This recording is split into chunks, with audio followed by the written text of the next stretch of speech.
ہر سال 10 لاکھ لڑکی کو مارا جاتا ہے۔ الٹرا ساؤنڈ مشین نے جیسے ہی بتایا کہ پیٹ میں لڑکا نہیں ہے لڑکی ہے، اس کو گرا لیا جاتا ہے۔ لڑکیوں کو گرا کر مارنے کی جو لسٹ تیار کی جاتی ہے، ہر سال 10 لاکھ لڑکیوں کو مارا جا رہا ہے۔ اور اس سے بھی بڑھ کر کے آپ کو سنانے کے لیے جا رہا ہوں، اللہ کرے کہ آنکھ کی پٹی ہماری آنکھ سے ہٹ جائے، اللہ ہمیں کھویا ہوا وقار واپس فرما دے۔ دھیان سے سنیے گا، آپریشن کرانے والی 67% عورت کو کینسر ہوتا ہے۔ جس نے سوچا کہ 2 بچے ہی رہیں گے ٹھیک ہے، بیٹا آ رہا آنے دو برکت ہے، بیٹی آ رہی ہے مصیبت ہے، باپ غریب ہو جائے گا، غریب باپ امیر نہیں ہوگا، آپریشن کرا لیا، 67% عورت کو کینسر ہوتا ہے، کینسر میں مر جاتی ہے۔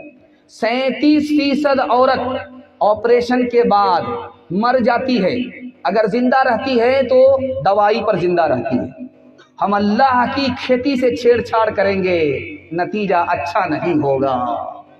ایک مثال پر پیغام ختم کر رہا ہوں، بہت دھیان سے اس کو سنیے گا۔ مولانا علی میاں ندوی رحمت اللہ علیہ انتقال کر گئے، دعا کیجیے اللہ ان کی قبر کو نور سے بھر دے۔ ایک آدمی نے خط لکھا، حضور آپ مجھ کو اجازت دیجئے، میں زہر کھا کر کے اپنی بچی کے ساتھ مرنا چاہتا ہوں، خودکشی کرنا چاہتا ہوں۔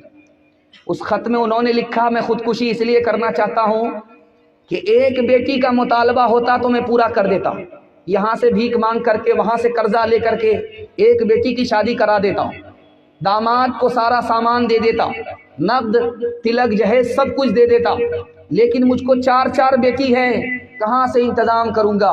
مجھ کو اجازت دے دیجئے تاکہ زہر کھا لوں، اس دنیا کی ذلت سے مجھ کو نجات مل جائے۔ میں ہاتھ جوڑ کر کے آپ سے کہتا ہوں، آپ کہیں گے ہم کو کیوں کہہ رہے ہیں، یہ تو دنیا والے لے رہے ہیں، آپ 313 ہیں، آپ لوگ قبول کر لیجئے گا، پوری دنیا میں انقلاب آ جائے گا، انشاءاللہ سنت کے مطابق شادی کریں گے، کوئی مطالبہ نہیں کریں گے۔ میں گارنٹی لے کر کے جاتا ہوں، خدا اپنے خزانے سے اتنا دے گا کہ 17 نسل آپ کی تر ہو جائے گی۔ ہاتھ اٹھا کر کے وعدہ کیجئے، کوئی مطالبہ نہیں ہوگا انشاءاللہ۔ اٹھا تو تھا ولائے دل میں کہ صرف یاد خدا کریں گے، اٹھا تو تھا ولائے دل میں کہ صرف یاد خدا کریں گے، مگر یہ خیال آیا ملی نہ روٹی تو کیا کریں گے، کہاں کے قبلہ کہاں کے قبلی جنید کیسے، کہاں کے شبلی عوض تصوف کہ ہم نے قبلی بنیں گے سرجم مزہ کریں گے۔ سلمانو سنبھل جاؤ مصیبت آنے والی ہے، تیری بربادیوں کے مشورے ہیں آسمانوں میں، نہ سمجھو کہ تم مٹ جاؤ گے اے ہی دوستاں والو، تمہاری داستاں تک بھی نہ ہوگی داستانوں میں، تمہاری داستاں تک بھی نہ ہوگی داستانوں میں۔ چوتھا پیغام سن لیجئے، بہت خوبصورت پیغام ہے، اگر یہ قبول ہو جائے گا تو اللہ دین دنیا دونوں کی بھلائی سے ہم سب کو مالا مال فرمائے گا۔ یہاں سے لے کر کے وہاں تک سننے کے لیے تیار ہے؟ دونوں ہاتھ اٹھائیے انشاءاللہ۔ انشاءاللہ اپنے بچے کو اسکول میں، قوم کے بچے کو مدرسے میں پڑھائیں گے؟ ہاتھ اٹھائیے انشاءاللہ۔ بیوی سے پوچھ کر کے داڑھی رکھیں گے؟ ہاتھ اٹھائیے انشاءاللہ۔ یہ دیکھیے، کنیا کے بھی ماموں ہیں، دلہا کے بھی ماموں۔ دھیان سے رکھیے گا، میں آپ کی بیداری کو ٹٹولتا ہوں کہ آپ کجری میں ہیں یا راچی میں ہیں، کہاں ہیں یہ مجھے پتا چل جائے گا۔ دھیان سے رکھیے گا، جلدی سے نکل جائے۔ مسجد کو آپ دیکھ لیجئے، بغل میں مسجد ہے، اگر اس مسجد میں امام نہیں ہے یہ مسجد ویران ہے۔ مسجد میں امام ہے، ڈاکٹر کا فیس نگد ہے، امام کی تنخواہ ادھار ہے، مسجد ویران ہے۔ مسجد میں پیچھے نماز پڑھنے والے امیر ہیں لیکن امام غریب ہے، غریب سے غریب ہوتا جا رہا، مسجد ویران ہے۔ بیوی پر حکومت نہیں، بچے پر حکومت نہیں، امام پر ٹھیلا کھینچنے والا بھی حکومت کر رہا ہے، مسجد ویران ہے۔ آپ سمجھتے ہیں یہ آباد ہے؟ آباد نہیں ہے، ویران۔ دکھانے کے لیے جا رہا ہوں، دھیان سے اس کو سنیے گا۔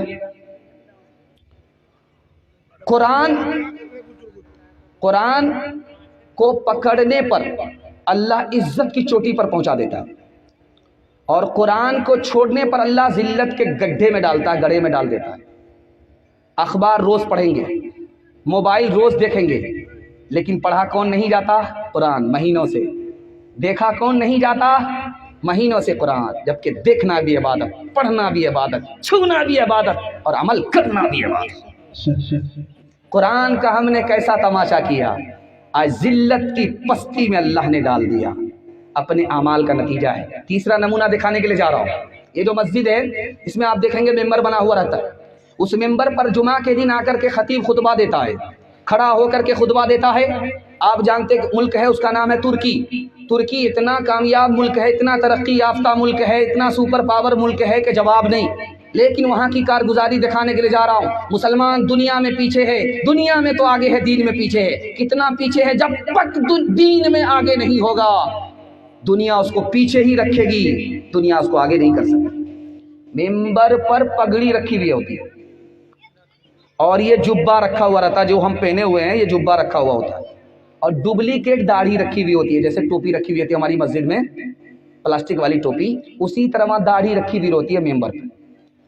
اب وہ امام آیا، کوٹ پتلون میں آیا، کوٹ پتلون میں آیا وہ امام، سب سے پہلا کام وہ کرتا ہے کہ وہ جبہ اٹھاتا ہے وہاں سے، اس کو پہن لیتا ہے، اور اس کے بعد وہ جو پگڑی رکھی ہوئی ہے ڈپلیکیٹ پگڑی اس کو لگاتا ہے، اور وہ ڈپلیکیٹ جو داڑھی رکھی ہوئی ہے اس کو لگاتا ہے، چونکہ اس سے پہلے وہ صفاچٹ ہوتا ہے، چہرہ اس کا فٹ بال کا میدان، وہ ڈپلیکیٹ داڑھی لگاتا ہے۔ نبی کی سنت کا تم تماشا کرو گے، اللہ پوری دنیا میں تمہارا تماشا کر دے۔ چوتھا نمونہ آپ کی خدمت میں لے کر کے آ رہا ہوں، بہت دھیان سے سنیے گا۔ مدرسہ میں عالم اگر پڑھائے تو کیا کہتے ہیں؟ تو تنخواہ لیتے ہیں۔ کون سی خدمت ہے بھائی؟ مدرسہ میں عالم ہے، تنخواہ پر پڑھا رہا ہے تو کون سی خدمت ہے بھائی؟ یہ تو تنخواہ لیتا ہے۔ خانقاہ میں اگر عالم ہے تو کہتے ہیں کہ یہ تو دنیا سے بے خبر ہے، اس کو تو دنیا سے کوئی مطلب ہی نہیں۔ اگر عالم سیاست میں آیا تو عالم کو سیاست سے کیا لینا ہے؟ عالم اگر راتوں رات امیر ہو گیا، ضرور گھوٹالہ کیا ہوگا، راتوں رات کیسے امیر ہو گیا؟ سب لوگ عالم کے پیچھے پڑے ہوئے ہیں۔ مدرسے کی حالت دکھانے کے لیے جا رہا ہوں، دھیان سے سنیے گا۔ مدرسے میں پڑھ کر کے کیا ہوگا؟ بچہ آ رہا ہے مدرسہ میں پڑھنے کے لیے، 15 پارے ہوئے، 15 پارے باقی، اسکول میں نہیں آ رہا، تو ماسٹر صاحب نے پوچھا، مسلمان ماسٹر پوچھ رہا بچے کے باپ سے، تمہارا بچہ 2 سال سے نہیں آ رہا، تو باپ نے کہا کہ ایسا ہے کہ وہ 2 سال سے 15 پارے قرآن پڑھا ہے، 2 سال اور پڑھے گا، اس کے بعد اسکول آئے گا۔ تو مسلمان ہو کر کے ماسٹر کیا کہتا ہے کہ قرآن کے چکر میں تمہارے بچے کے 2 سال برباد ہوئے، اور 15 پارے کے چکر میں رہو گے تمہارے 4 سال برباد ہو جائیں۔ مدرسے کا 4 احسان ہمارے اوپر یاد رکھیے گا۔ اگر یہ مدرسہ نہیں ہوتا تو اسلام باقی نہیں رہتا، ختم ہو جائے۔ اگر یہ مدرسہ نہیں ہوتا، دوسرا احسان، تو ہمارے سر پر ٹوپی نہیں ہوتی، ہم انسان کیا، انسان سے بدتر شیطان اور حیوان ہوتے۔ اگر یہ مدرسہ نہیں ہوتا تو بچے کو ماں ملتی، باپ نہیں ملتا، نکاح کون پڑھاتا؟ اگر یہ مدرسہ نہیں ہوتا تو ہمارے بچے کو فری میں تعلیم نہیں ملتی۔ میں جو آپ کے پاس بیٹھا ہوں تقریر کر رہا ہوں، یہ قوم کا پیسہ ہے، مدرسے کا احسان ہے، میرے باپ کا کوئی پیسہ خرچ نہیں ہوا۔ فری میں تعلیم اگر دنیا میں کوئی ادارہ دیتا ہے تو مدرسہ ہے۔ اگر یہ مدرسہ نہیں ہوتا تو ہمارے بچے کو فری میں تعلیم نہیں ملتی۔ انشاءاللہ مدرسے کو ہر اعتبار سے آباد کریں گے، ہاتھ اٹھائیے انشاءاللہ۔